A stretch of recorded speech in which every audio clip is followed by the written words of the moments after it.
د بازار غړي چمکني ویلفیر ټیم یو اهم اجلاس د قاضي جمیل صاحب په حجره کې منعقد شو.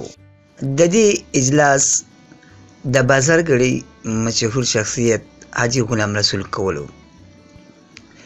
دې اجلاس کې د تنظیم د آئین په باب کې غور و خوض وکړی شو.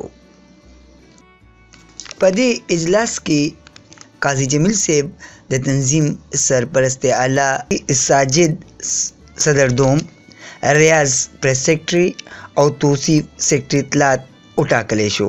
بازار غړي چمکني ویلفیر ټیم صدر سید مستجاب باچا راغلي مېلمنو ته په خیر راغلی او د تنظیم سرپرست اعلی قاضي جمیل صاحب د ملګرو په هغوی باندې د اعتماد کولو باندې د هغوی شکریه ادا کا.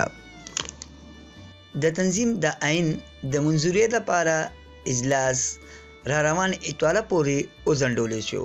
نعمت سبحان، چمکني ټي وي، چمکني.